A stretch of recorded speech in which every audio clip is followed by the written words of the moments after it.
आपका स्वागत है एक और नए वीडियो में। आज की ये वीडियो काफ़ी ज़्यादा महत्वपूर्ण होने वाली है क्योंकि आज के इस वीडियो में हम क्लास 12 हिंदी के जो वेरी इंपॉर्टेंट क्वेश्चन है वो हम आज के इस वीडियो में देखने वाले हैं। आप इस वीडियो को लास्ट तक जरूर देखें। आज के इस वीडियो में हम उन्हीं प्रश्नों को देखेंगे जो बोर्ड एग्जाम की दृष्टि से काफ़ी ज़्यादा महत्वपूर्ण हैं और कई बार रिपीट हुए हैं क्वेश्चन। तो आपको इन क्वेश्चन को बोर्ड एग्जाम से पहले जरूर से जरूर तैयार कर लेना है। मैंने उन्हीं प्रश्नों को लिया है जो बहुत ही बार रिपीट हुए हैं। इन सारे क्वेश्चन को आपको छोड़ना नहीं है, सभी को अच्छे से तैयार कर लेना है। तो चलिए सीधे अब हम इस वीडियो को स्टार्ट करते हैं और एक एक करके जितने भी वेरी इंपॉर्टेंट क्वेश्चन हैं उनको देखते हैं।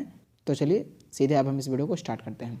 पहला प्रश्न आपकी स्क्रीन पर यह है कि हिंदी का पहला मौलिक उपन्यास जो है वो क्या कौन है।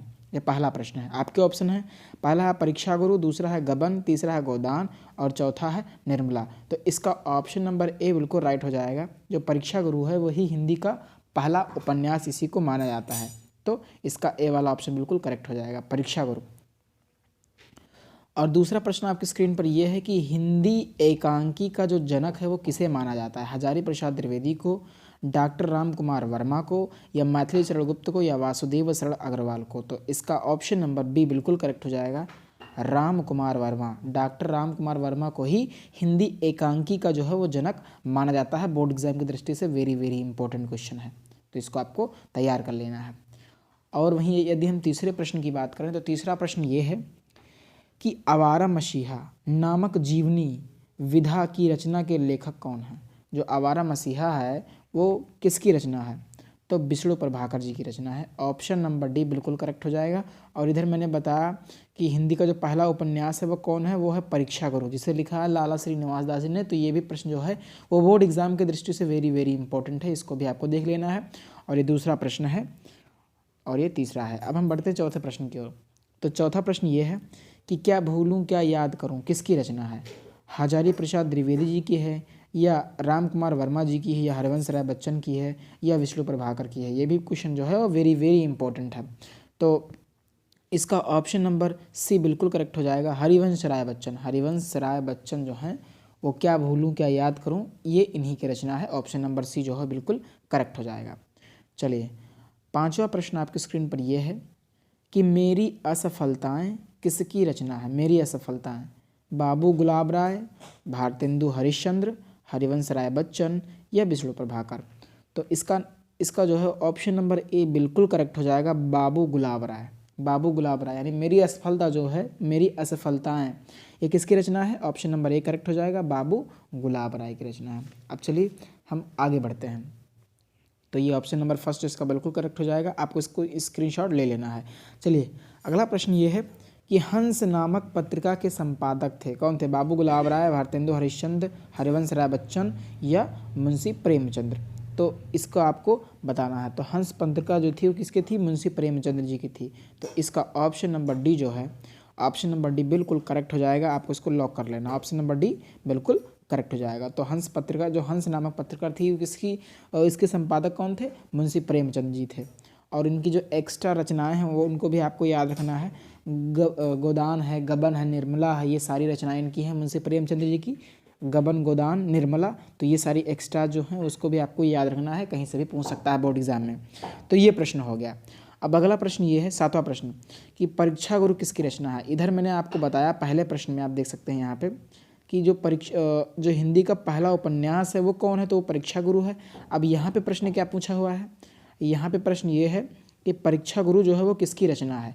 तो अभी मैंने आपको बताया कि जो परीक्षा गुरु है वो लाला श्रीनिवास दास जी की रचना है। ऑप्शन नंबर ए जो है, ऑप्शन नंबर ए बिल्कुल करेक्ट हो जाएगा। ये ऑप्शन नंबर ए बिल्कुल करेक्ट हो जाएगा, लाला दास। और ये भी प्रश्न पूछता है कि हिंदी का प्रथम जो इधर मैंने आपको दिखाया कि इस तरीके से प्रश्न पूछता है कि हिंदी का जो पहला मौलिक उपन्यास है वो कौन है। तो वो कौन है, परीक्षा गुरु है। और अगर पूछे इसके रचनाकार कौन है, रचयिता कौन है, तो लाला श्रीनिवास दास हैं। चलिए हम आगे बढ़ते हैं। आठवां प्रश्न आपके स्क्रीन पर है ये कि पृथ्वीपुत्र निबंध संग्रह के लेखक हैं कौन है, मतलब बताना। लाला श्रीनिवास दास हैं, कि भारतेंदु हरिश्चंद्र हैं, कि हरिवंश राय बच्चन हैं, कि वासुदेव शरण अग्रवाल हैं। तो ऑप्शन नंबर डी इसका बिल्कुल करेक्ट हो जाएगा, वासुदेव शरण अग्रवाल। और इनकी जो एक्स्ट्रा रचना है उनको भी आपको याद रखना है, जैसे कल्पलता हो गई और जितने भी हैं तो ये सारे आपको याद रखना है। तो पृथ्वीपुत्र किसकी रचना है? ऑप्शन नंबर डी बिल्कुल करेक्ट हो जाएगा, वासुदेव शरण अग्रवाल जी की रचना है। और वहीं हम 90वें प्रश्न की यदि बात करें तो 90वां प्रश्न ये है कि स्कंदगुप्त नाटक के लेखक हैं तो लाला श्रीनिवास दास हैं कि वासुदेव शरण अग्रवाल हैं कि हरिवंश राय बच्चन हैं कि जयशंकर प्रसाद हैं। ऑप्शन नंबर बी बिल्कुल करेक्ट हो जाएगा, जयशंकर प्रसाद। तो ये वाला ऑप्शन बिल्कुल करेक्ट हो जाएगा। इसका भी आपको स्क्रीनशॉट ले लेना। ये काफ़ी महत्वपूर्ण है जो मैं प्रश्न बता रहा हूँ, ये बोर्ड एग्जाम में कई बार रिपीट किए हुए हैं, वही प्रश्न मैंने इस वीडियो में लिया है। तो आपको इन सारे प्रश्नों को तैयार कर लेना है, एक को छोड़ना नहीं है। चलिए 10वां प्रश्न ये है कि कल्पलता निबंध संग्रह के लेखक कौन है? तो अभी मैंने आपको बताया, ऑप्शन नंबर डी इसका बिल्कुल करेक्ट हो जाएगा, वासुदेव शरण अग्रवाल। कहीं से भी प्रश्न जो है बोर्ड एग्जाम में पूछा जा सकता है, तो आपको मिस नहीं करना है। आप चलिए आगे बढ़ते हैं। अगला प्रश्न ये है कि कवि वचन सुधा नामक पत्रिका के संपादक थे कौन थे? लाला श्रीनिवास दास थे कि भारतेंदु हरिश्चंद्र थे या वासुदेव शरण अग्रवाल थे या जयशंकर प्रसाद थे? ऑप्शन नंबर सी इसका बिल्कुल करेक्ट हो जाएगा, वासुदेव शरण अग्रवाल, भारतेंदु हरिश्चंद्र। और ये प्रश्न जो है वो कईयों बार पूछा गया है कवि वचन सुधा से, तो इसको तो आपको वेरी वेरी इंपॉर्टेंट टिक ही कर लेना है, इसको तो आपको नोट ही कर लेना है, कवि वचन सुधा।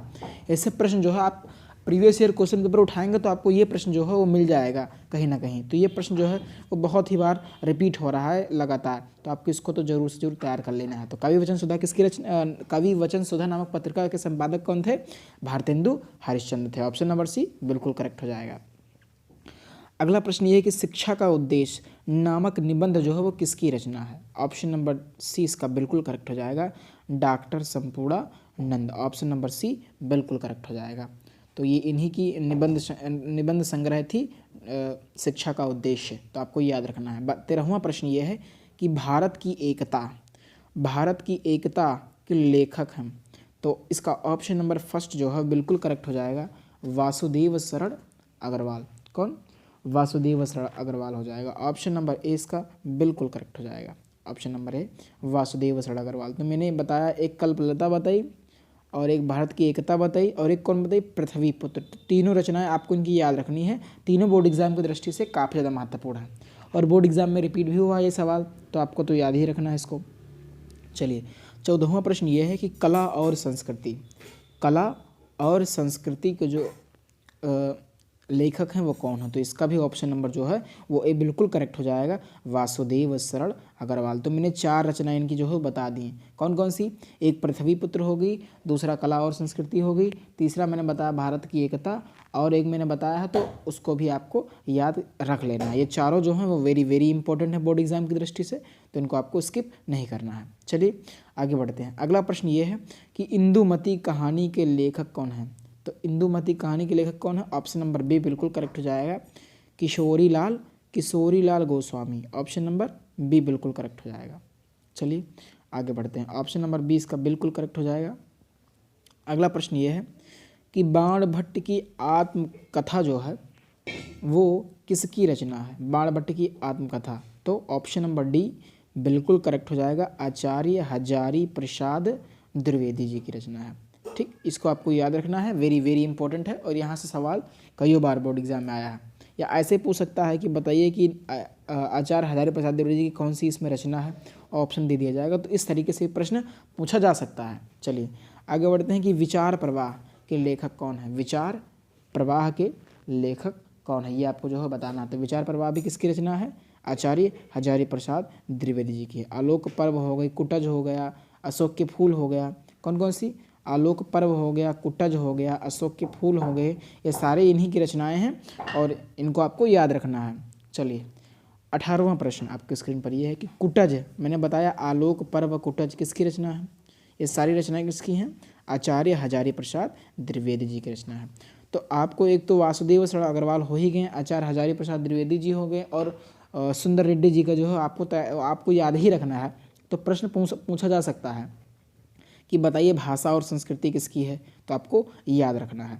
तो इसका कुटज निबंध संग्रह जो है के लेखक कौन है? आचार्य हजारी प्रसाद द्विवेदी जी हैं। ऑप्शन नंबर डी बिल्कुल करेक्ट हो जाएगा। आनंद कंदाबनी पत्रिका का संपादन करते थे, कौन करते थे? तो इसका ऑप्शन नंबर डी बिल्कुल करेक्ट हो जाएगा, बद्री नारायण चौधरी प्रेमघन। ऑप्शन नंबर जो डी है वो बिल्कुल करेक्ट हो जाएगा। चलिए 20वां प्रश्न आपकी स्क्रीन पर यह है कि ब्राह्मण पत्रिका के संपादक कौन थे? वासुदेव श्री अग्रवाल, प्रताप नारायण मिश्र, बालकृष्ण भट्ट या Badri Narayan Chaudhary Premghan. Option number B बिल्कुल करेक्ट हो जाएगा, Pratap Narayan Mishra. Pratap Narayan Mishra, option number B बिल्कुल करेक्ट हो जाएगा। चलिए आगे बढ़ते हैं। तो इसका ऑप्शन नंबर डी जो है बिल्कुल करेक्ट हो गया है। अब हम आगे बढ़ते हैं। तो हमारे सामने 21वां प्रश्न ये है कि हिंदी प्रदीप के संपादक थे, कौन थे हिंदी प्रदीप के संपादक? तो इसका जो ऑप्शन नंबर सी है वो बिल्कुल करेक्ट हो जाएगा, Balkrishna Bhatt. Balkrishna Bhatt, option number C बिल्कुल करेक्ट हो जाएगा। चलिए आगे बढ़ते हैं।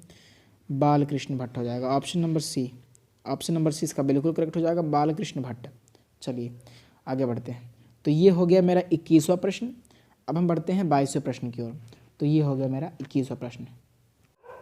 अगला प्रश्न कि क्या भूलूं क्या याद करूं, क्या भूलूं क्या याद करूं जो है, क्या भूलूं क्या याद करूं, ये रचना की विधा क्या है? आत्मकथा है या निबंध है या उपन्यास है या डायरी है या क्या है? तो क्या भूलूं क्या याद करूं ये हरवंश राय बच्चन जी की क्या है? एक रचना है। और वहीं पूछिए इसकी विधा क्या है, मतलब कौन सी विधा है? तो इसकी विधा जो है वो क्या है? ये आत्मकथा है। ये क्या है? एक आत्मकथा है। तो ऑप्शन नंबर ए जो है वो बिल्कुल करेक्ट हो जाएगा, आत्मकथा। ऑप्शन नंबर ए बिल्कुल करेक्ट हो जाएगा। चलिए ऑप्शन नंबर ए इसका बिल्कुल करेक्ट हो जाएगा। तो ये आपको नोट डाउन कर लेना है, ऑप्शन नंबर ए आत्मकथा। चलिए 23वां प्रश्न ये है कि मेरी असफलताएं जो है वो किस विधा की रचना है? मेरी असफलताएं, तो वो भी एक क्या है? आत्मकथा ही है। और अगर पूछे ये किसकी रचना है तो बाबू गुलाब राय की है। किसकी है? बाबू गुलाब राय की है। ये आपको याद रखना है। चलिए 24वां प्रश्न ये है कि सरदार पूर्ण सिंह जो है वो किस युग के लेखक हैं?